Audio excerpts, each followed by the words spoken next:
예, 오늘도 하나님 앞에서 하루를 시작하시는 여러분, 특별히 고난주간 마지막 날 우리 주 예수님과 함께 마음을 같이 하는 여러분에게 우리 하나님의 놀라우신 은혜가 함께 하시기를 간절히 축복합니다. 아멘. 예, 오늘은 이사야서 53장 말씀을 읽었습니다. 이사야서 53장은 대표적인 예수 그리스도 메시아에 대한 예언장이라고 할 수 있습니다. 이 말씀을 통해서 우리는 예수님께서 도대체 이 땅에 오셔서 왜 그렇게 고통당하시고 고난당하시고 십자가에서 그 모진 십자가에서 죽음 당하셔야 되는가, 왜 그 길을 가셨어야 하는가 하는 것의 답을 우리에게 제시해 주고 있습니다. 그래서 오늘 말씀을 한번 보도록 하겠습니다. 우리 4절부터 한번 읽어보겠습니다. 시작. 그는 실로 우리의 질고를 지고 우리의 슬픔을 당하였거늘 우리는 생각하기를 그는 징벌을 받아 하나님께 맞으며 고난을 당한다 하였노라.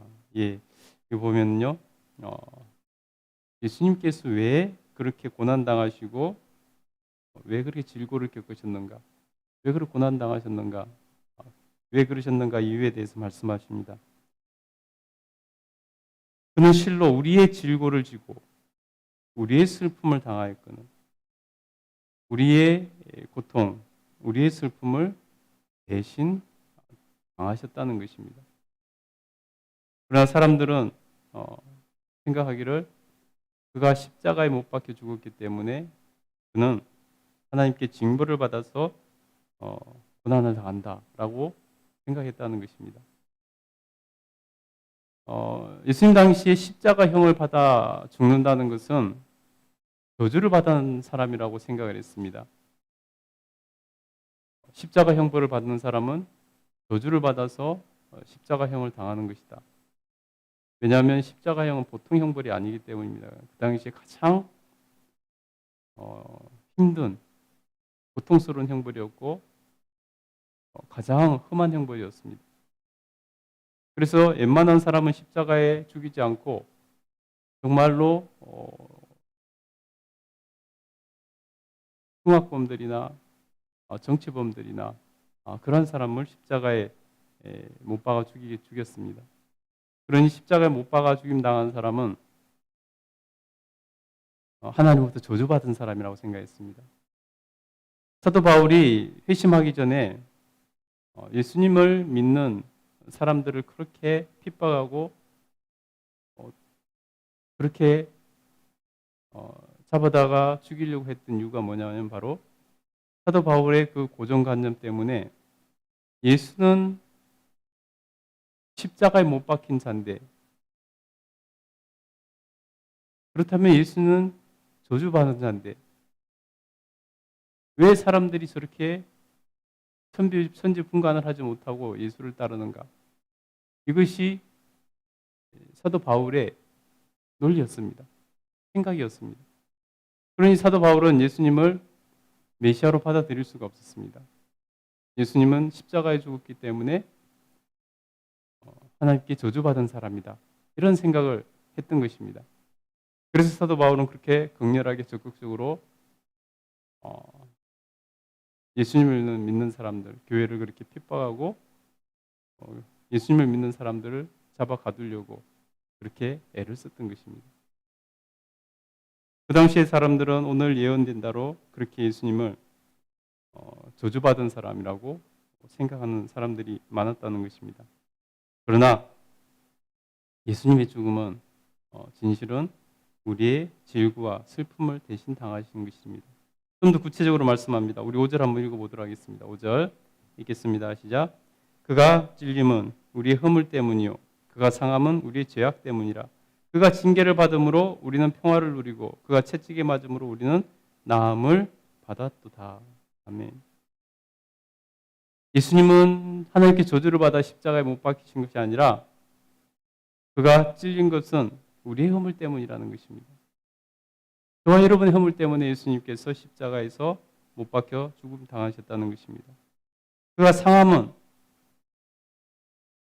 그가 십자가에 못 박혀 몸이 상함은 우리의 죄악 때문이라는 것입니다.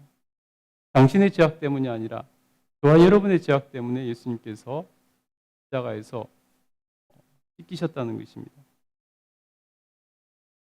여러분, 죄는 이렇게 무서운 것입니다. 그래서 피 흘림이 없이는 제사함이 없다라고 성경은 말씀하고 있습니다. 피 흘림이 없이는 제사하는 법이 없다는 것입니다. 그래서 예수님께서는 피 흘리심으로 우리의 죄를 대신 갚아서 우리의 죄를 사해 주신 것입니다. 그래서 그가 상함은 우리의 죄악 때문이라.